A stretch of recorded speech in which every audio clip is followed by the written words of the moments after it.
Assalamualaikum warahmatullahi wabarakatuh. Waalaikumsalam warahmatullahi wabarakatuh. Kali ini kita kedatangan tamu. Beliau Bapak Ali Romdoni, seorang dosen juga peneliti yang kemarin heboh-heboh statement soal bahwa kerajaan Demak itu berpusat di Prawoto ya. Nah ini kemarin di channel Lismanian Channel itu kan membuat judul tentang jejak Keraton Demak akhirnya ditemukan dan banyak sekali pertanyaan-pertanyaan, termasuk ada banyak pertanyaan tentang apakah memang benar Keraton Demak itu di Prawoto. Nah, kita kedatangan beliau, kita bincang-bincang langsung. Mungkin bisa sedikit dijelaskan langsung sama Pak Doni. Terima kasih Mas Lis. Bismillahirrahmanirrahim. Teman-teman sekalian, saya akan memulai dari kenapa sampai ada ungkapan bahwa jejak Demak diketemukan atau baru diketemukan atau baru saat ini diketemukan. Menurut saya kronologinya begini. Kenapa kemarin tidak ditemukan? Itu ada 2-3 kemungkinan. Pertama, titik pencariannya yang tidak pas, tidak tepat, atau kita sudah memberikan batas dalam pencarian. Padahal yang namanya pencarian, langkah pertama seorang peneliti yang harus disadari adalah memberikan kemungkinan yang seluas-luasnya bagi temuan baru. Kita bisa belajar dari proses pencarian pusat kerajaan Majapahit. Kalau kita melihat prosesnya, jejak Majapahit itu ada membentang di banyak tempat seluas wilayah Nusantara itu sendiri. Mulai dari misalnya di lokasi Jawa bagian timur, kita menemukan jejak Majapahit dikabarkan, lepas dari studi atau tidak, ada di Mojokerto yang paling populer. Kita juga menemukan ada di Kediri, di Kabupaten Kediri hari ini, di Jombang, sampai di yang hari ini adalah Lumpur Lapindo di mana? Di Sidoarjo. Nah, Majapahit itu ada di banyak tempat. Nah, bagaimana dengan kasus Demak? Sayang, dalam mencari jejak pusat Kesultanan Demak, kita sejak awal buru-buru membatasi zona penelitian ada di satu tempat, satu distrik yang namanya Kabupaten Demak. Tidak hanya itu, ternyata Kabupaten Demak ini dipersempit lagi, hanya ada di sekitar alun-alun Kabupaten Demak hari ini. Yang terjadi, peneliti berkesimpulan, hasil riset mengabarkan tidak ditemukan serpihan bekas material Kesultanan Demak atau istananya di lokasi itu.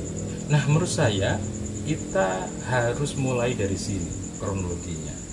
Nah, yang saya tawarkan ini, teman-teman sekalian, saya mengajak untuk membuka cakrawala kita perluas, bahwa pusat Demak itu dimungkinkan ada di bentangan wilayah yang luas, bisa seluas Majapahit. Kenapa saya tegaskan di sini? Karena Demak eksis atau berdiri pasca Majapahit. Itu dulu Mas Riz. Ya. Ada beragam pertanyaan, salah satunya, lalu bagaimana dengan Masjid Agung Demak, kemudian makam Raja-Raja Demak? Di situ ada makamnya Raden Platah, ada makamnya Pati Yunus, ada makamnya Sultan Trenggono, kemudian di Kadilangu ada makamnya Kanjeng Sunan Kalijogo. Artinya dengan temuan baru yang menyatakan bahwa keraton atau pusat pemerintahan di Demak itu ada di Prawoto, artinya semua bukti-bukti itu yang saat ini masih ada, artinya terpatahkan atau bagaimana, Pak Doni? Iya, terima kasih. Begini, serpian data yang ada di Kabupaten Demak hari ini atau di sekitaran pusat kota Kabupaten Demak hari ini tidak otomatis menutup kemungkinan adanya jejak Istana Demak di tempat lain. Ya. Kita harus kembali ke belakang, kita bayangkan, kita imajinasikan plan atau model tata kota pada masa lalu. Ya.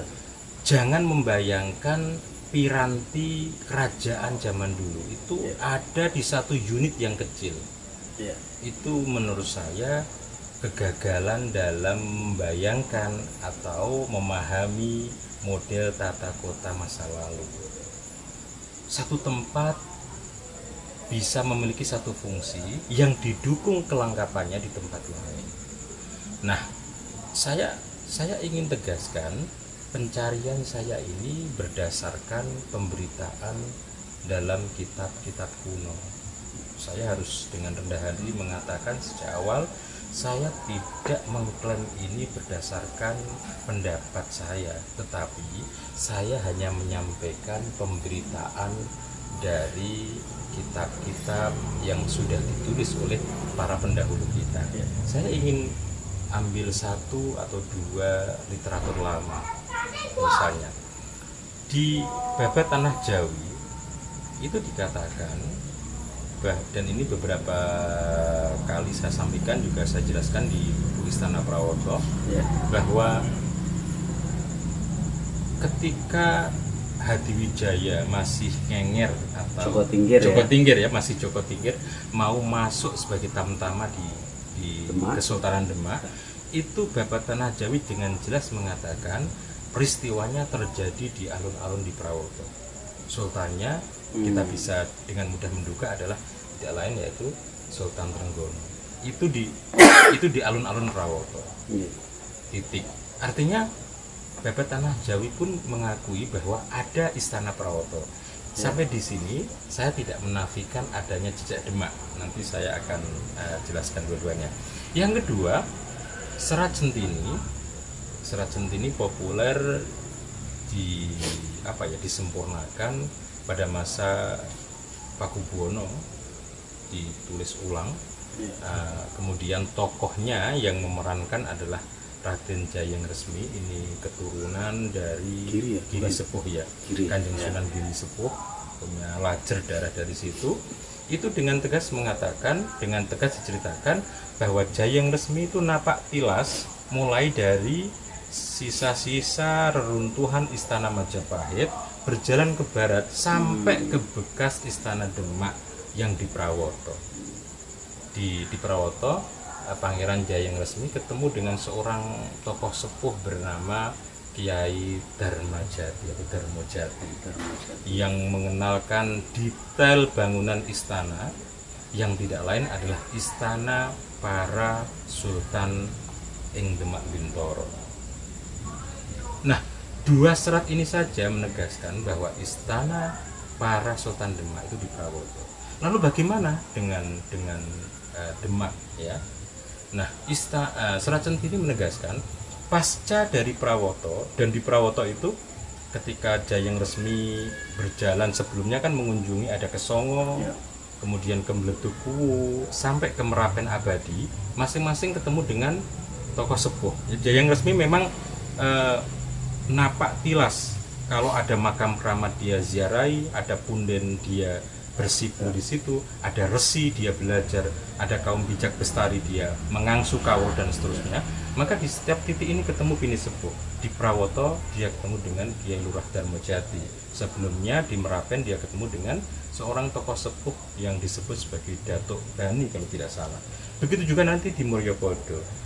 Yang unik ketika sampai di Demak, dan Jayeng Resmi hanya melihat detail bangunan Masjid Agung Demak, tidak ketemu dengan seorang priyantun sepuh, tidak diceritakan berziarah, dan ini boleh Anda cek, tidak ketemu dengan detail bangunan istana. Tetapi Centini menegaskan dados kalih njeng Sultan kitane. Memang ada dua kota pada masa Demak itu, yaitu di Prawoto dan di Demak. Tetapi kota, istananya Centini hanya menyebut ada Istana Prawoto. Nah, dari sini kita harus punya kelonggaran pikiran, analisis, dan imajinasi membayangkan fungsi dua tempat ini. Dan ingat, jejak Demak tidak hanya di Demak dan Prawoto. Demak itu wilayah yang luas, dia punya Jepara, punya Banten, yang juga bersinergi, punya Kudus, punya punya Jipang, dan seterusnya. Sejarahnya banyak, makanya jangan dibatasi. Jayeng Jayeng resmi itu kalau nggak salah waktu ekspansi Sultan Agung ke Giri Kedaton itu keturunan Sunan Giri yang Prapen yang kemudian melarikan diri, mengembara, karena gemburan dari Mataram itu ya. Akhirnya membuat semacam catatan-catatan. Maka kembali lagi ketika kalau apa fungsi Demak, maka kita bisa apa istilahnya ya, mengimajinasikan dari informasi yang dikabarkan Serat Centini di Demak yang sekarang hari ini kita kenal itu hanya ditemukan Masjid Agung Demak dan tidak ada bangunan istana. Itu Mas. Mungkin kalau ini saya sedikit mencoba komparasi dari berbagai cerita sejarah ya, baik itu sejarah yang disebut sejarah mitologi maupun sejarah ilmiah, saya kurang paham. Cuman keruntuhan Kesultanan Demak yang pertama ada yang bilang waktu perebutan tahta sejak wafatnya Sultan Trenggono, kemudian kan Sultan selanjutnya kan Sunan Prawoto. Nah, kemudian karena ada politik dendam dan sebagainya dengan Aryo Penangsang, Keraton Demak diserbu dari pasukan Jipang Panolan, semuanya dibakar kecuali masjid. Kemudian Sunan Prawoto selaku Sultan sempat lari ke Semarang, tapi dikejar, Semarang pun dibumi hanguskan. Akhirnya Sunan Prawoto meninggal di sana. Itu versi yang pertama. Kemudian ada lagi versi waktu Sultan Trenggono melakukan ekspansi ke wilayah timur, penaklukan di Panarukan yang sekarang Situbondo itu. Kemudian Sultan Trenggono wafat, ditusuk keris oleh seorang abdi suruh. Nah, kemudian adipati-adipati di pesisir ini sempat kalau sultannya wafat, meninggal, ini biaya perang bagaimana? Akhirnya melakukan penjarahan. Nah, itu versi yang kedua. Artinya kalau melihat dari cerita-cerita itu, apakah memungkinkan sebuah keraton Demak memang dibumi hanguskan karena pasca meninggalnya Sultan Trenggono, Demak kehilangan wibawa, kehilangan legitimasi politik, akhirnya disisakan masjid karena tidak mungkin membumi hanguskan sebuah masjid. Terus kemudian yang selanjutnya, apakah keraton Demak yang notabene itu Islam, apakah seperti bangunan-bangunan Hindu? Sempat ada ditanyakan itu. Apakah seperti bangunan-bangunan itu terdiri dari batu bata atau batu-batu yang kuat, atau justru keratonnya itu terdiri dari kayu? Contoh di era Sultan Agung Mataram saja keratonnya kayu, kemudian oleh Amangkurat keraton dari Karta ke Plaret diganti tembok.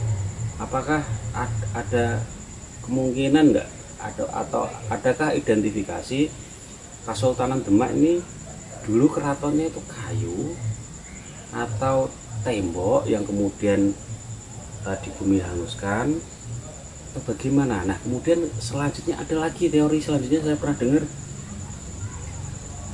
sejak pendudukan VOC kemudian Hindia Belanda macam-macam, pembangunan jalan Dendels.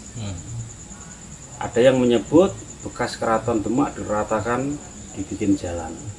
Ada yang bilang seperti ini dari masukan-masukan dari kontroversi video. Okay. Nah, kira-kira menanggapi itu bagaimana? Ya, menarik Mas. Saya ingin mulai dari sini. Sebagian masyarakat kita memilah ya.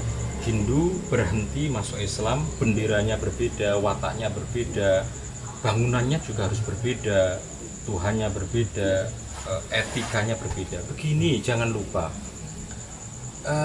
Kalau saya gambarkan kayak teori apa istilahnya, dua lingkaran Majapahit dan lingkaran Demak itu pada saatnya dua lingkaran ini ketemu. Iya. Jangan salah, calon elit Demak itu pada masanya bertemu, belajar dan bekerja sama dengan elit Majapahit. Ya. Jangan salah, sehingga jangan kemudian pisahkan Demak ada tiba-tiba benderanya murni baru, oh tidak. Peradaban itu ketemu, saling belajar, saling berpengaruh dan mempengaruhi dan terpengaruh.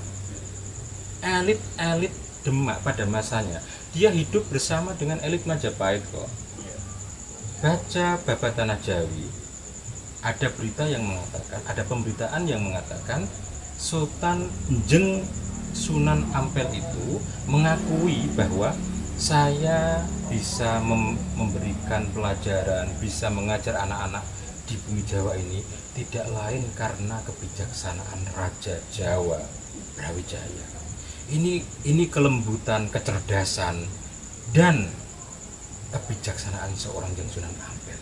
Tidak mungkin dong tiba-tiba seorang pendatang bisa leluasa mengajarkan satu etika tanpa bekerja sama dan mendapat dukungan dari elit setempat.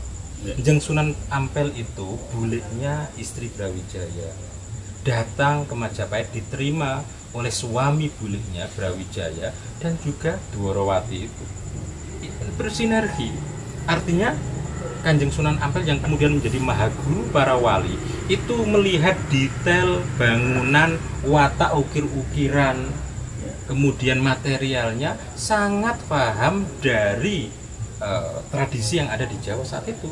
Ini yang kemudian nanti mempengaruhi peradaban pada masa Demak. Sehingga jangan dibayangkan Demak berbeda sama sekali. Oh tidak, mereka saling berpengaruh. Ada pengaruhnya. Ada pengaruhnya. Pelan-pelan peradaban itu nggak bisa tiba-tiba Demak murni punya kekhasan, keunikan. Oh tidak begitu, tidak bisa begitu.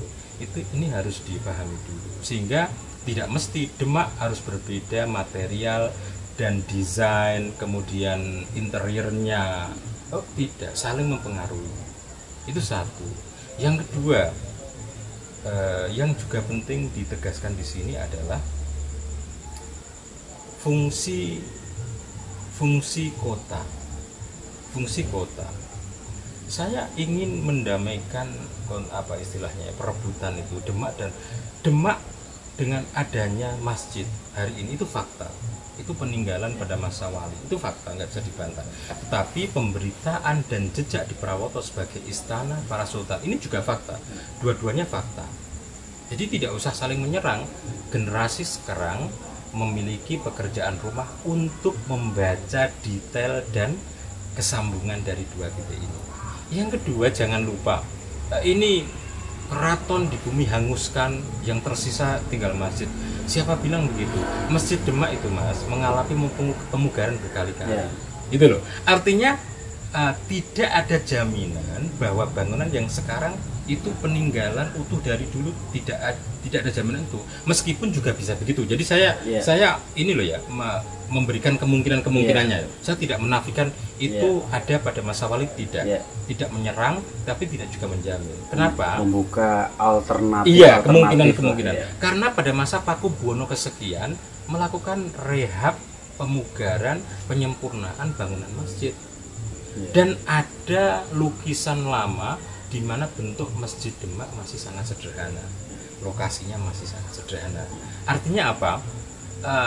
Dibakar yang disiapkan di masjid, cerita itu juga butuh kita baca pelan-pelan. Membaca sejarah harus pelan-pelan, memberikan kelonggaran kemungkinan yang seluas-luasnya.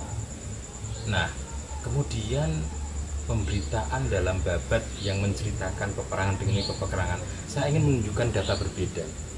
Kalau konflik internal di keluarga, di dalam istana itu ada, dan penangsang itu membumi hanguskan Demak. Saya ingin menunjukkan fakta lain begini.